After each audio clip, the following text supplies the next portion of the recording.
সুপ্রিয় শ্রোতা, সবাইকে অনেক অনেক প্রীতি ও শুভেচ্ছা। আশা করি যে যেখানে আছেন ভালো আছেন, সুস্থ আছেন।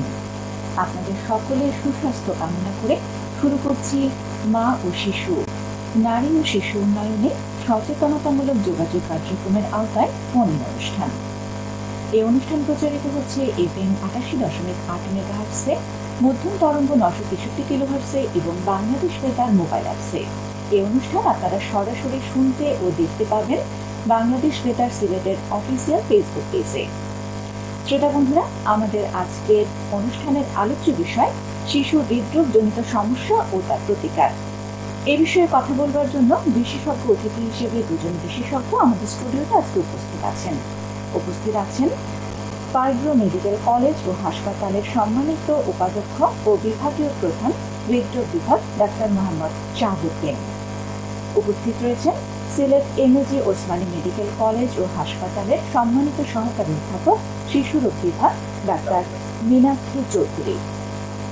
দুজনকে স্বাগত জানাচ্ছি আমাদের আজকের অনুষ্ঠানে। শ্রোতা বন্ধুরা, আপনারা জানেন আমাদের এই অনুষ্ঠানের আলোচনার বিষয় শিশুর হৃদরোগজনিত সমস্যা ও তার প্রতিকার। যদি এ সম্পর্কিত কোনো প্রশ্ন আপনারা জানতে চান তাহলে আমাদেরকে ফোন করতে পারেন এই নাম্বারে 01823568823 এই নাম্বারে। আমরা চেষ্টা করব আপনাদের প্রশ্নের উত্তর দেবার। প্রথমে আমি স্যারের কাছে জানতে চাচ্ছি, শিশুদের ক্ষেত্রে কি কি ধরনের হৃদরোগ হয়ে থাকে? ধন্যবাদ। শিশুদের হৃদরোগের ভিতরে যে শিশুর বিকাশ বা গঠনের জন্য ভ্রূণ অবস্থা থেকে শুরু করে যখন তার বিভিন্ন অঙ্গ প্রত্যঙ্গ ডেভেলপ করতে থাকে, সেই অবস্থায় যদি হৃৎপিণ্ডের অথবা রক্তনালীর কোনো জায়গায় তার গঠনগত বা ডেভেলপমেন্টাল ত্রুটি পরিলক্ষিত হয়, সেটাই হৃদরোগ হিসাবে পরবর্তীতে দেখা দেয় শিশুদের। এর ভিতরে হার্টের বিভিন্ন ধরনের জায়গায় পর্দায় ছিদ্র থাকতে পারে এবং কোনো কোনো জায়গায় অ্যাবনর্মাল কোনো যোগাযোগ স্থাপিত হতে পারে এবং কোনো কোনো রক্তনালীর ভালভগুলো চেপে যেতে পারে অথবা একাধিকভাবে এই সমস্তগুলো কম্বিনেশন হিসাবেও আসতে পারে। হার্টের যে পজিশনে থাকার কথা সে পজিশনে না থেকে সেটা ভিন্ন পজিশনে চলে যেতে পারে, যেমন ডান দিকেরটা বাম দিকে চলে গেল, বাম দিকেরটা ডান দিকে চলে গেল। এই রক্তনালী যেখান থেকে ভেন্ট্রিকেল থেকে ওঠার কথা সেখান থেকে না উঠে আর অন্য একটা ভেন্ট্রিকেল থেকে উঠতে পারে। এরকম বিভিন্ন জটিলতা দেখা দিতে পারে হৃদরোগের ক্ষেত্রে। এটাই হলো মূলতভাবে শিশুদের হৃদরোগ হতে পারে। তারপর জন্মের পরে কিছু কিছু আমাদের হার্টের ভিতরে গঠনগত কিছু পরিবর্তন আসে। সেই পরিবর্তনগুলো যদি না হয়, যেমন হার্টের ভিতরে একটা ছিদ্র থাকে মায়ের পেটে থাকার অবস্থায়, এটা জন্মের পর আস্তে আস্তে এটা রিপেয়ার হয়ে যায়, ভরে যায়। কিন্তু সেই ক্ষেত্রে যদি এটা না ভরে তাহলে সেই ক্ষেত্রে একটা স্থায়ীভাবে একটা ত্রুটি থাকতে পারে। কিছু অ্যাবনর্মাল কমিউনিকেশন থাকে মায়ের রক্তনালী এবং শিরা এবং রক্তনালীর মধ্যে, এইগুলো জন্মের পরে বন্ধ হয়ে যায়। সেটা যদি বন্ধ না হয় তাহলে সেই সমস্ত জায়গায় ত্রুটি দেখা দিতে পারে। মোদ্দা কথা, হার্টের ভিতরে ছিদ্র আসতে পারে এবং হার্টের রক্তনালীর এবং ভালভ যেগুলো আছে সেগুলো চেপে যেতে পারে। এই দুই ধরনের সমস্যাগুলোই আসলে বেশি দেখা দেয় আমাদের বাচ্চাদের জন্মের পরই জন্মগত হৃদরোগ হিসাবে। এবার আমি আমাদের ম্যাডামের কাছে জানতে চাইব যে এই শিশুর জন্মগত হৃদরোগে কি কি উপসর্গ দেখা দেয়? আমি প্রথমেই ধন্যবাদ দিব সিলেট বেতারকে এই গুরুত্বপূর্ণ একটি বিষয় সামনে নিয়ে আসার জন্য। শিশুদের হৃদরোগ, আসসালামু আলাইকুম।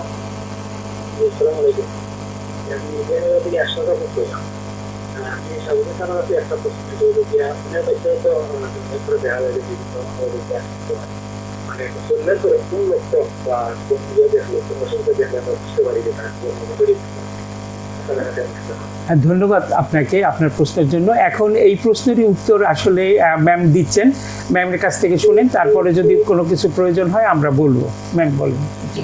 হ্যাঁ, আমি এক্স্যাক্টলি এই প্রশ্নটিরই উত্তর দিচ্ছিলাম। সেটা হচ্ছে যে এটা আসলে কি কি উপসর্গ নিয়ে শিশু আসতে পারে, এটা ডিপেন্ড করে তার কোথায় এই ছিদ্রটা কোথায় বা কোথায় তার দুর্বলতাটা, কোথায় ত্রুটিটা, সেটার উপরে। আরেকটা হচ্ছে শিশুর বয়সের উপরে।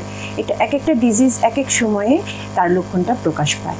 তার মধ্যে যে লক্ষণগুলো নিয়ে সাধারণত শিশুরা আসে, প্রথমত হচ্ছে জন্মের ঠিক পরে পরে শিশু যখন মায়ের ব্রেস্ট ফিডিং করে, প্রথম লক্ষণ যেটা মা বলেন যে দুধ খেতে গিয়ে শিশু খুব ঘেমে যায় বা পরিশ্রান্ত হয়ে যায়, তার পেট ভরার আগেই সে দুধ ছেড়ে দেয়, ছেড়ে সে দেখা যায় যে শ্বাস ফেলতে পারছে না। এই লক্ষণটা, এটা হচ্ছে একেবারে সবচেয়ে আর্লি যে লক্ষণ।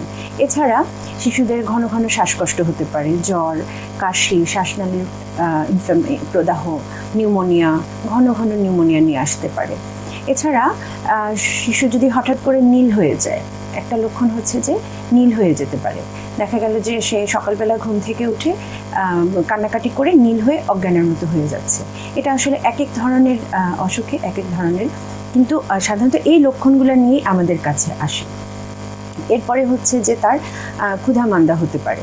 মা এসে বলবেন যে না, আমার শিশু তো কিছু খেতে চায় না, খাওয়ার সময় সে টায়ার্ড হয়ে যায়, খুব দুর্বল হয়ে যায়, খাওয়ার রুচি নাই, এবং সে যতটুকু বাড়ার কথা তার সাথে অন্যান্য বাচ্চাদের তুলনায় তার গ্রোথটা কম হচ্ছে, এটা নিয়েও আসতে পারেন। তারপরে যখন শিশু আরেকটু বড় হয়ে যায়, যখন সে খেলাধুলা করে, তো খেলাধুলা করার সময় মারা তখন মা বাবা প্যারেন্ট এসে কমপ্লেন করেন যে তার বাচ্চা অন্য বাচ্চাদের মতো খেলাধুলা করতে পারে না, একটুখানি খেললেই সে হাঁপায়ে ওঠে, খুব পরিশ্রান্ত হয়ে যায়, ঘামতে থাকে, সে অন্য শিশুদের সাথে তাল মিলিয়ে খেলাধুলা করতে পারে না।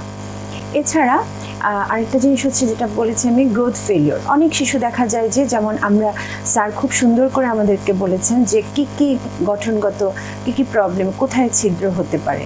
যেমন আমাদের আমরা জানি আমাদের হার্টে দুটো অলিন্দ আছে এবং দুটো নিলয় আছে। উপরের যে দুটো চেম্বার সেই দুটোকে আমরা বলে থাকি অলিন্দ, নিচের যে দুটো চেম্বার সেই দুটোকে বলে থাকি আমরা নিলয়। তো এই দুইটা চেম্বারের মধ্যে কিন্তু পর্দা থাকে, সেই পর্দায় ডিফেক্ট থাকলেই আমরা ছিদ্র থাকে। তো একটা হচ্ছে যখন অলিন্দর মধ্যে থাকে, এটাকে আমরা বলি অ্যাট্রিয়াল সেপ্টাল ডিফেক্ট, আর অলিন্দর নিলয়ের মধ্যে যখন, সেটাকে আমরা বলি ভেন্ট্রিকুলার সেপ্টাল ডিফেক্ট। যদি যেমন অ্যাট্রিয়াল সেপ্টাল ডিফেক্ট, ছোট কিছু ছিদ্র আছে যেগুলো কোনো লক্ষণ নিয়ে আসে না, হঠাৎ হয়তো সর্দি কাশি নিয়ে আসছেন, আমরা তখন পরীক্ষা করে আমরা দেখি যে না, তার তো হার্টে ছিদ্র, মানে আমরা তখন দেখতে পাই। তো এইভাবে অনেক উপসর্গ নিয়ে শিশু আসতে পারে।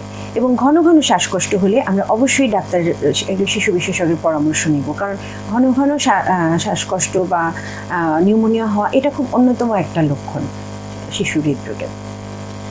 আচ্ছা, আমি স্যারের কাছে আমার প্রশ্ন, যে যেহেতু এটি একটি ছিদ্রজনিত সমস্যা, ইজ দি বেস্ট মানে এইজ ফর কারেকশন, কিন্তু অনেক সময় ছোট ছোট ছিদ্রগুলো, যেমন ভেন্ট্রিকুলার সেপ্টাল ডিফেক্ট যদি খুব অল্প থাকে, কোনটা ধরে নেন?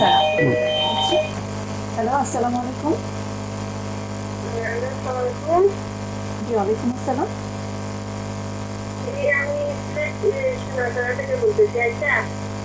ছোট বাচ্চাদের হৃদরোগ হলে ওইটা মানে কতটুকু করণীয় কি, মানে চিকিৎসা কি? এই প্রশ্নের উত্তরই আমরা এখন দিচ্ছি, আমরা উত্তরটি নিচ্ছি। জি, আপনি শুনুন। এরকম যদি হয় যে সমস্ত মানে জন্মগত রোগী আসলে চিকিৎসাযোগ্য এবং নিরাময়যোগ্য, আমরা যদি এটা সঠিক সময় আমরা যদি অপারেশন করি অথবা ডিভাইসের মাধ্যমে যদি আমরা এটাকে ক্লোজ করে দিতে পারি, তাহলে এটা নিরাময়যোগ্য হয়। শুধুমাত্র ছোট যদি ভেন্ট্রিকুলার সেপ্টাল ডিফেক্ট হয়, তাহলে এটাকে আমরা 10 বছর পর্যন্ত অপেক্ষা করতে পারি। আমি আবারও বলতেছি, এটা খুবই যদি ছোট হয় এবং এর যদি হার্টটা বড় না হয় এবং হার্টের ভিতরে প্রেশার যদি না বাড়ে, তাহলে এটাকে 10 বছর পর্যন্ত অপেক্ষা করা যায়। কারণ 10 বছরের মধ্যে 75% এই ছোট ছিদ্রগুলো বন্ধ হয়ে যায়, আর 25% আসলেই বন্ধ হয় না। এটা 10 বছরের পরে যদি কারো ভেন্ট্রিকুলার সেপ্টাল ডিফেক্ট দেখা যায় যে থেকে গেছে, তাহলে সেই ক্ষেত্রে তার ডেফিনেটলি মানে কারেকশনে যাওয়া দরকার। আর অ্যাট্রিয়াল সেপ্টাল ডিফেক্টের ক্ষেত্রে হলো যেটা ছিদ্রর কথা বলছেন, সেটা pre school as the best মানে এইজ, কিন্তু যদিও অনেকের আবার মতামত আছে যদি খুব ছোট থাকে, ছিদ্র থাকে, সেক্ষেত্রে অপারেশন না করেও বলা যায়। কিন্তু অধিকাংশ হৃদরোগ বিশেষজ্ঞরাই মনে করেন যে অ্যাট্রিয়াল সেপ্টাল ডিফেক্ট যে এইজেই থাকুক না কেন, এটাকে ক্লোজ করলে পরবর্তীতে রোগীর জটিলতা কম হয়। তো সব ধরনের জন্মগত রোগী আসলে চিকিৎসার যোগ্য, এবং একবার যদি আপনি চিকিৎসা করেন এটা একদম পার্মানেন্টলি কিওর্ড হয়ে যায়। আপনার প্রশ্নের উত্তরেই বলতেছি, সেক্ষেত্রে অনেক ক্ষেত্রেই অপারেশন লাগে, কোনো ক্ষেত্রে অপারেশন ছাড়াও বর্তমানে আধুনিক চিকিৎসায় অনেক ক্ষেত্রে বেলুন, অনেক ক্ষেত্রে ডিভাইস, এইগুলো ব্যবহার করে এইগুলোকে নিরাময় করা যায়। আচ্ছা স্যার, আপনার এই উত্তরের সঙ্গে সামঞ্জস্যপূর্ণ আমি একটা প্রশ্ন করতে চাই, সেটা হচ্ছে যে যদি সার্জারি করতে হয় সেক্ষেত্রে কি ধরনের প্রিপারেশন দরকার হতে পারে? কি ধরনের প্রিপারেশন? এক হলো রুগীর ফিটনেস থাকতে হয়, যে আসলে এই অপারেশন করার পরে রুগীটা মানে সারভাইভ করবে, বেঁচে যাবে, এরকম। যে খুব যদি দুর্বল থাকে রুগী, এনিমিয়া থাকে, রক্তশূন্যতা থাকে, অথবা অন্য কোনো ইনফেকশন থাকে, সেগুলোকে ঠিক করতে হয়। এটা হলো রুগীর গঠনগত দিক থেকে। দুই হলো ইনস্টিটিউশনাল হেলথ। এই অপারেশনগুলো সব জায়গায় হয় না, যেমন আমাদের সিলেটের মতো জায়গায় এটা মানে খুব কম হয়। হার্ট ফাউন্ডেশনে রিসেন্টলি কিছু শুরু করছেন ওনারা, মাঝে মাঝে ঢাকা থেকে সার্জনরা এসে করে যান। তো ম্যাক্সিমাম ক্ষেত্রে আমাদের সেটা ঢাকায় যেতে হয়। সেই ক্ষেত্রে ঢাকায় যে শিশু হাসপাতালগুলো আছে এবং পেডিয়াট্রিক যে ডিপার্টমেন্টগুলো আছে, সেখানে এই ধরনের অপারেশনগুলো হরহামেশা হয়, প্রতিনিয়তই হইতে থাকে। বঙ্গবন্ধু মেডিকেল কলেজ যেখানটায় ছিল আগে, সেখানটায় যে হয়। তারপর পিজি, বর্তমানে যেটা পিজি হাসপাতাল ছিল আগে, এখন এনআইসিবিডি, জাতীয় হৃদরোগ ইনস্টিটিউট, ন্যাশনাল হার্ট ফাউন্ডেশন এবং পেডিয়াট্রিক্সের যে হাসপাতালগুলো আছে, সেসব হাসপাতালগুলোই কিন্তু রুটিনলি এই অপারেশনগুলো হয়। এবং সে খরচও আসলে খুব বেশি একটা না, সাধ্যের মধ্যেই থাকে। রোগীদের 1 থেকে 1.5 লাখ টাকার মধ্যে এই খরচগুলোর মধ্যে হয়ে যায় অপারেশন অনেক ক্ষেত্রেই। এবং সেক্ষেত্রে সরকারের তরফ থেকেও যারা গরিব অসহায় তাদের ক্ষেত্রে সহায়তা প্রদান করা হয়। আপনারা প্রতিটা মানে এটা আপনাদের জানার জন্যই বলতেছি, প্রতিটা উপজেলা হেলথ কমপ্লেক্সের থেকে কাছাকাছি যে সমাজসেবা অফিস আছে, সেখান থেকে একটা নির্ধারিত ফর্মে যদি আপনারা বাচ্চার মানে জীবন বৃত্তান্ত সহ, ছবি সহ যদি আপনারা আবেদন করেন, তাহলে সরকারের তরফ থেকে আর্থিক সহায়তা প্রদান করা হয়। এবার আমি আবার একটু ম্যাডামের কাছে আসতে যাচ্ছি, যে জন্মগত হৃদরোগের ব্যাপারে আপনি বললেন যে এর কারণগুলো সম্পর্কে আপনি বলেছেন। তো আমি জানতে চাচ্ছি যে এক্ষেত্রে মায়েদের কোনো ভূমিকা আছে কিনা, বা গর্ভ থাকাকালীন সময় মায়ের কোনো ভুল ত্রুটির কারণে এই সমস্যা হতে পারে? আসলে শিশু যখন একটা হৃদরোগ নিয়ে জন্ম নেয়, তখন অনেকেই মনে করেন যে মা হয়তো বা এই অসুখটার জন্য দায়ী, কিন্তু আসলে প্রত্যক্ষভাবে মা কিন্তু এই অসুখটার জন্য দায়ী না। এখানে কিছু জিনিস পরোক্ষভাবে কিছু ভূমিকা পালন করে। যেমন শিশু যদি কোনো জেনেটিক কোনো অসুখ নিয়ে জন্মগ্রহণ করে, যেমন আমরা জানি ডাউন সিনড্রোম, আমরা ডাউন সিনড্রোমের রোগী দেখা যায়, তাদের সাধারণত হৃদরোগ, শিশু হৃদরোগ থাকতে পারে। এছাড়া কিছু জিনিস আছে, যেমন মার যদি অনিয়ন্ত্রিত ডায়াবেটিস থাকে। ধরে নাও। হ্যালো, আসসালামু আলাইকুম। হ্যালো, আসসালামু আলাইকুম। আমি মুরাদ সিনামগঞ্জ করে বললাম। একটা প্রশ্ন জানতাম চাইলাম। জি। ও বাচ্চার ছোট বাচ্চাদের যে হৃদরোগ, এটা কি তার বংশগত কোনো রোগ নেই না? এটা কোনো মা বাবার কারণে হইতে পারে। অনেক সময় দেখা যায় মা বাবার আছে হৃদরোগ, আমার বাচ্চার হইতে পারেনি বা নাতি হইতে পারেনি, ওটা জন্মগত জটিলতার সম্পর্কে একটু জানতাম। এই প্রশ্নের উত্তর ম্যাম দিচ্ছেন, একটু শুনেন। জি, আপনি আমাদের সঙ্গেই থাকুন। এই যে বংশগত, আসলে এখানে হৃদরোগের ক্ষেত্রে আমি বলেছি অলরেডি যে প্রত্যক্ষভাবে মা বাবা বা দাদা নানা কেউ দায়ী না। এখানে কিছু জিনিস এই যে পরোক্ষভাবে ভূমিকা পালন করে, যেমন ডাউন কোনো জেনেটিক ডিজিজ, ডাউন সিনড্রোম, তারপর অনিয়ন্ত্রিত মায়ের যদি অনিয়ন্ত্রিত ডায়াবেটিস থাকে। এছাড়া বাচ্চা যখন গর্ভাবস্থায় প্রথম যে 3 মাসে মার যদি রুবেলা ইনফেকশন হয়, তাহলে হৃদরোগ হওয়ার চান্স থাকে। বা রুবেলা ছাড়াও অন্য কিছু ভাইরাস আছে, সেগুলোর ইনফেকশন যদি মায়ের হয় গর্ভাবস্থায়, সেটা একটা কারণ হতে পারে। এছাড়া মা যদি গর্ভাবস্থায় পুষ্টিহীনতায় ভোগেন, এটা একটা কারণ। তাছাড়া মা যদি কিছু ওষুধ গ্রহণ করেন, এগুলো জানা দরকার, কারণ মারা যেন যখন গর্ভধারণ করবেন তখন যেন এই ওষুধগুলো ওনারা না খান। যেমন খিচুনি কন্ট্রোল করার জন্য আমরা কিছু ওষুধ প্রেসক্রাইব করে থাকি, সেগুলো কিন্তু গর্ভাবস্থায় খাওয়া যাবে না। তাছাড়া কিছু কোলেস্টেরল কমানোর কিছু ওষুধ, তাছাড়া ব্রণের চিকিৎসার জন্য কিছু ওষুধ ব্যবহার করা হয়, এগুলো যেন না খাওয়া হয়। এগুলো খেলে এটা সরাসরি এটা কিছুটা ভূমিকা পালন করে। এছাড়া খুব গুরুত্বপূর্ণ একটা বিষয় হচ্ছে যে মা যদি কোনো মাদক সেবন করেন বা যদি কোনো তামাক জাতীয়, যেমন আমরা দেখতে পাই যে অনেকে পানের সাথে তামাক পাতা খান, এগুলো থেকে বিরত থাকতে হবে। এগুলো সাধারণত কিছুটা পরোক্ষ ভূমিকা পালন করে। আর সর্বোপরি যে কথা সেটা হচ্ছে যে এই হৃদরোগের আসলে স্পষ্টত এখনো পর্যন্ত সব কারণ জানা যায় নাই, তবে প্রত্যক্ষভাবে মা বা বাবা তার বংশগত কোনো রোগীটি নয়। এখানে আমি একটু সাপ্লিমেন্ট করি যে ম্যাম কিন্তু খুব সুন্দরভাবে বলছেন যে কারণগুলা, কিন্তু 90% ক্ষেত্রেই কারণটা জেনেটিক, আর 10% ক্ষেত্রে হলে এনভায়রনমেন্টাল, যেগুলো ম্যাম সুন্দরভাবে এক্সপ্লেইন করছে মায়ের মানে পারিপার্শ্বিক অবস্থার মধ্যে। এর মধ্যে আরও একটা দুইটা কথা একটু উল্লেখ করলে আর একটু সুন্দর হয়। যেমন অনেক সময় আমরা কিন্তু ভুল করে এক্সরে করে ফেলি অনেক সময় গর্ভবতী মায়ের, অথবা এক্সরে যে সমস্ত জায়গায় রেডিয়েশন আছে সেই সমস্ত জায়গায় যদি আমরা না যাই তাহলেও আমরা করতে পারি। আর ঔষধের ভিতরে আরেকটা ঔষধ আছে খুব প্রেশারের, মানে এসি ইনহিবিটর অথবা ERB, এটা খুব কমনলি প্রেশারের জন্য প্রেসক্রাইব করা হয়। কিন্তু যে সমস্ত মায়েরা মানে বাচ্চা নিবেন এরকম মাকেও আসলে এসি ইনহিবিটর ERB থেকে প্রেসক্রাইব করার থেকে যদি চিকিৎসকরা বিরত থাকেন তাহলে এই অনাকাঙ্ক্ষিত ঝুঁকিটা কমানো যায়। আর যেটা বলতেছিলেন বংশের মধ্যে থাকলে বংশের মধ্যে হতে পারে কি না, এটা যেমন মানে হেরিডিটারি ডিসঅর্ডারের মধ্যে যদি থাকে, অটোসোমাল ডোমিনেন্ট যদি থাকে, এটা কঠিন শব্দ হয়ে যায়। মনে করেন হাইপারট্রফিক অবস্ট্রাকটিভ কার্ডিওমায়োপ্যাথি কারো আছে, সেটা কিন্তু তার মানে বাচ্চার মধ্যে প্রতি 2 জনে 1 জনের মধ্যে এরকম হতে পারে। এটা খুবই রেয়ার, কিন্তু এটা হতে পারে জন্মগতভাবে হৃদরোগ আসতে পারে, কিন্তু জেনেটিক্যালি এটা সবচেয়ে বেশি দায়ী থাকে। 90% ক্ষেত্রে জিন কন্ট্রোল করে। স্যার আমি আরেকটু অ্যাড করি, সেটা হচ্ছে যেমন আমরা যে বললাম VSD ASD, কোনো শিশুর যদি জন্মগত হৃদরোগ থাকে তাহলে কিন্তু তার যে মা বাবার পরবর্তী যে সন্তান হবে তার কিন্তু একটা সামান্য চান্স থেকে যায় হওয়ার। এজন্য আমরা যদি কোনো পরিবারে কোনো শিশুর জন্মগত হৃদরোগ থাকে তাহলে তার পরবর্তী শিশুদেরকে একটু স্ক্রিনিং করতে হবে যে কোনো হৃদরোগ আছে কিনা। ধন্যবাদ। এবার আমি স্যারের কাছে জানতে চাচ্ছি যে আমরা জানি যে বড়দের হার্ট ফেলিওর হয়, তো শিশুদের কি হার্ট ফেলিওর হওয়ার কোনো সম্ভাবনা আছে কিনা বা হয় কিনা?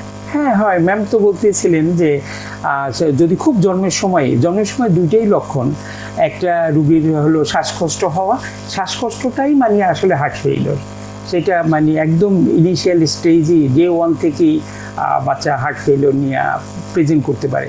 যদি জটিল জন্মগত থাকে, মানে অনেকগুলো রোগ যদি একত্রে থাকে, মনে করেন একদিকে হার্টের মধ্যে ছিদ্র থাকলো, আর একদিকে হার্টের ভিতরে ছোট হয়ে থাকলো, চাপা থাকলো ভালভগুলো, এবং সেই সমস্ত ক্ষেত্রে এবং ডান দিক থেকে না উঠে রক্তনালীগুলো বাম দিক থেকে উঠলো, বাম দিকেরটা ডান দিক থেকে উঠলো, এইরকম অবস্থার ক্ষেত্রে আসলে খুব কমপ্লেক্স ক্ষেত্রে লাইফ ইজ ইনএভিটেবল, মানে জীবন আসলেই বাঁচানো খুব সম্ভব না। এই বাচ্চাগুলো জন্মের পরপরই মারা যায়। যে সমস্ত বাচ্চাগুলো জন্মের পরপরই মারা যায় সেগুলো ধরিয়ে নিতে হবে সেগুলো এতটাই বেশি কমপ্লিকেটেড ছিল বা জটিল হৃদরোগ ছিল যেগুলো আসলে এক্সট্রা ইউট্রাইন লেভেল, মানে জন্মের পরপর তাদের জীবন ধারণ করা অসম্ভব। এবং অনেক ক্ষেত্রে কিছু মানে জন্মগত ত্রুটি আছে খুবই সামান্য, এগুলো হয়তো জন্মের পরে ধরা পড়ে না, 10-12 বছরকে এমনকি 20-30-40 বছর পরেও ধরা পড়ে। যেমন বলতেছিলাম এট্রিয়াল সেপ্টাল ডিফেক্টের কথা, এটা এতটাই মানে মৃদু থাকে যে কোনো সমস্যা তৈরি করে না, এটা অনেক দিন পরেও ধরা পড়তে পারে। যেমন হৃদরোগ যেমন জন্মের পরপরই ধরা পড়তে পারে, এটা আবার একদম লাস্ট স্টেজে জীবনের অনেক শেষ অবস্থায় ধরা পড়তে পারে। অনেক দেখবেন এট্রিয়াল সেপ্টাল ডিফেক্ট বাচ্চার 3-4 বাচ্চা বেবির মা হয়ে গেছে, সংসারে দিব্যি কাজ করতেছে, হঠাৎ করে তার 40-50 বছরে হাত পায়ে পানি আসছে অথবা হার্টের ধরপড় করে, তখন ডাক্তারের কাছে গেল, চেক আপ করে দেখে যে তার হার্টের মধ্যে ছিদ্র আসছে। এটা ম্যাম বলতেছিলেন যে পরীক্ষা নিরীক্ষা করে আমরা আসলে এটা পেতে পারি। তো সেই জন্যই আসলে প্রত্যেকটা বাচ্চারই জন্মের পর ম্যাম যেরকম বলতেছিলেন যে স্ক্রিনিং করে দেখা যে তার আসলে এই সমস্যাগুলো আছে কিনা, যে সে ঠিক মতো খাইতে পারে কিনা, তার শ্বাসকষ্ট আছে কিনা, সে কাঁদলে নীল হয়ে যায় কিনা, একটু বড় হইলে সে অন্য অন্য ফ্রেন্ডদের সাথে খেলাধুলা করে কিনা, অথবা অনেক সময় বলে বাচ্চারা বা প্যারেন্টসরা বলে যে আমার বাচ্চাটা খুবই শান্ত, সে কোনো খেলাধুলা করে না, বসে থাকে। তার মানে হইলে কি, সে যখন এক্সারশন করে অথবা ব্যায়ামে যায় তখন তার কষ্ট হয়, সেই কষ্টটা লাঘব করার জন্য সে আর অন্য কোনো অ্যাক্টিভিটিজে না যেয়ে চুপচাপ সে বসে থাকে। এই সমস্ত জিনিসগুলো দেখে যদি আমরা আগে ডায়াগনোসিসটা করতে পারি, আমরা যদি রোগটা ধরতে পারি যে তার জন্মগত ত্রুটি আছে, তাহলে কিন্তু চিকিৎসা সম্ভব এবং একদম শতভাগ নিরাময়যোগ্য চিকিৎসাই আছে। ধন্যবাদ স্যার আপনাকে। আমরা জানলাম যে জন্মগত হৃদরোগের লক্ষণগুলো কি কি, কারণ কি কি। এবার আমি একটু স্যারের কাছে এবং ম্যাডামের কাছে, দুজনের কাছে জানতে চাইবো যে হৃদরোগ প্রতিরোধ কিভাবে করা সম্ভব। ম্যাম আগে বলেন। আমি অলরেডি প্রতিরোধ করার যে ফ্যাক্টরগুলো সেগুলো আমি অলরেডি বলে ফেলেছি। যেমন মা যখন গর্ভাবস্থায় যেন কোনো ধরনের নেশাদ্রব্য গ্রহণ না করেন, যেমন পান সুপারি সাথে জর্দা খাওয়া বা তামাক পাতা খাওয়া, এগুলো যেন পরিহার করেন। এছাড়া গর্ভাবস্থায় যেন কোনো ওষুধ খেতে খুব সাবধানতা অবলম্বন করেন। অনেক ধরনের ওষুধ আছে যেগুলো খেলে ওই শিশুর হৃদরোগ হতে পারে। এছাড়া কোনো ইনফেকশন, যেমন আমি বলেছি রুবেলা ইনফেকশন হলে, তো এই ক্ষেত্রে যেটা প্রতিরোধ করা একেবারে পুরোপুরি সম্ভব সেটা হচ্ছে টিনেজাররা আমাদের দেশে যেরকম MMR ভ্যাকসিন দেওয়া হয়, মানে রুবেলার যে ভ্যাকসিনটা, সেই ভ্যাকসিনটা যদি মেয়েরা নেয় বিয়ের আগেই, তাহলে কিন্তু সেই মেয়ে কখনোই গর্ভাবস্থায় তার রুবেলা ইনফেকশনটা হবে না। এছাড়া মার গর্ভাবস্থায় মাকে পুষ্টিকর খাবার দিতে হবে, কারণ মা যখন পুষ্টিকর খাবার খাবেন, তার স্বাস্থ্য যখন ভালো থাকবে, তখন কিন্তু তার রোগ প্রতিরোধ ক্ষমতাটা ভালো থাকবে। কারণ রুবেলা ছাড়াও আমি বলেছি যে আরও কিছু ভাইরাস আছে, যেমন cytomegalo virus, varicella zoster virus, আরও বিভিন্ন ধরনের ভাইরাস আছে, যেগুলো দিয়ে মার যদি ইনফেকশন হয় তাহলে কিন্তু ওনার গর্ভের শিশুটি হৃদরোগ নিয়ে জন্মগ্রহণ করতে পারে। তাহলে যদি নিউট্রিশন ভালো মেনটেন করা হয় তাহলে কিন্তু আমাদের ইনফেকশনগুলো একটু কম হবে। এটা আর হচ্ছে ওই যে ওষুধগুলো খেতে, যেমন খিঁচুনির ওষুধ, অনেকে ব্রণের চিকিৎসা করেন অনেক দিন ধরে, তো কখন কনসেপ্ট করে ফেলেন এই খাওয়ার মাঝখানে টের পান না, সেই ওষুধগুলো খাওয়া যাবে না। কোলেস্টেরল কমানোর ওষুধ, এগুলো খাওয়া যাবে না। তারপরে স্যারও আরও কিছু ওষুধের নাম বলেছেন, এগুলো কিন্তু যে হাইপারটেনশনের জন্য, যেমন ARB, AC ইনহিবিটর, এগুলো খাওয়া যাবে না। এই ওষুধগুলো আমাদেরকে পরিহার করতে হবে। এগুলোই মানে হৃদরোগ। আর আসলে তো ওই যে বেশিরভাগ ক্ষেত্রেই এই হৃদরোগের কারণটা হচ্ছে জেনেটিক, যেটা আমরা এখনো প্রতিরোধ করা আমাদের পক্ষে সম্ভব না। আমি যতগুলো বললাম যে প্রতিরোধ করার যে ফ্যাক্টরগুলো, এগুলোই। জি, ধন্যবাদ স্যার। আপনার কাছ থেকে ছোট্ট করে একটু জানতে চাচ্ছি। জি, জেনেটিক আসলে প্রতিরোধ করা সম্ভব না, তারপর হয়তো আমরা যদি কিছু জিনিস যেন আমাদের মানে খুবই প্রচলিত আছে আমাদের ফ্যামিলিতে, যে নিকট আত্মীয়দের মধ্যে বিবাহ থাকে, তো যদি এইরকম থাকে যে একটা জিনের ডিফেক্ট আছে আর আমি যাকে বিয়ে করলাম তারও জিনের ডিফেক্ট আছে, তাহলে সেই আমাদের বাচ্চাটা আসলে জেনেটিক্যালি অ্যাবনর্মাল হওয়ার সম্ভাবনা বেশি থাকে। সেই জন্য আর ক্লোজ আত্মীয় স্বজনের, মামাতো ফুফাতো ভাই বোনের বিয়ে অথবা চাচার ঘরের ছেলে মেয়েদের মধ্যে বিয়ে, এইগুলো যদি অ্যাভয়েড করা যায় তাহলে হয়তো দুইটা ডিফেক্টিভ জিন একই ফ্যামিলিতে যেটা থাকে সেটার সংস্পর্শ থেকে দূরে থাকা যায়। আর এর সাথে আরভাবে যে কোনো ধরনেরই এক্সরে না করার জন্য যদি উপদেশ দেওয়া যায়, সর্বোপরি একটা সতর্কতামূলক অবস্থান যদি মা গ্রহণ করেন from the day of conception, যদি সে বুঝতে পারে, তাহলে আসলে জন্মগত হৃদরোগ প্রতিরোধ করা কিছুটা অংশ হলেও সম্ভব, যেমনটা ম্যাম বলতেছিলেন। আপনাদের দুজনকে অসংখ্য ধন্যবাদ। সুপ্রিয় শ্রোতা বন্ধুরা, আপনারা শুনছিলেন নারী ও শিশু উন্নয়নের সচেতনতামূলক যোগাযোগ কার্যক্রমের আওতায় ফোন-ইন অনুষ্ঠান। কথা হচ্ছিল শিশুদের হৃদরোগজনিত সমস্যা ও তার প্রতিকার নিয়ে। আশা করছি আমাদের এই গুরুত্বপূর্ণ আলোচনার মধ্য দিয়ে এবং তাদের তথ্য এবং পরামর্শ আপনাদের অনেক কাজে লাগবে। শ্রোতা বন্ধুরা, আমাদের আজকের বিষয় ছিল শিশুদের হৃদরোগজনিত সমস্যা। তো আমরা কুইজে যাবার আগে, আপনারা জানেন আমাদের এই প্রোগ্রামে একটা কুইজ রয়েছে। কুইজে যাওয়ার আগে সবশেষে আমি আপনাদের স্যারের কাছ থেকে এবং ম্যাডামের কাছ থেকে জানতে চাইবো যে আসলে আমাদের বাংলাদেশে এখন প্রচুর বন্যা চলছে, আপনারা জানেন। তো বন্যায় সিলেটেও প্রায় বন্যা চলে এসেছে, সিলেটেও আক্রান্ত হচ্ছে এবং বাংলাদেশের বিভিন্ন জায়গায় প্রচুর আক্রান্ত। তো স্যার, শিশুদের ক্ষেত্রে এই যে বন্যাজনিত সমস্যায় কি কি আক্রান্ত হওয়ার সম্ভাবনা রয়েছে, আমি প্রথমে ম্যাডামের কাছে জানতে চাইবো যে শিশুদের কি কি সতর্কতা অবলম্বন করতে হবে এই বন্যাজনিত সমস্যা? হ্যাঁ, এটা এখন সামনে এটাই আমাদের সবচেয়ে বড় প্রবলেম, যে বন্যার সময় শিশুদের যে প্রবলেম হতে পারে, প্রথমত যেটা, শিশু পানিতে ডুবে যেতে পারে। এই জন্য তাকে সবার আগে রেস্কিউ করতে হবে। পানিতে ডুবলে তো মারা যেতেই পারে।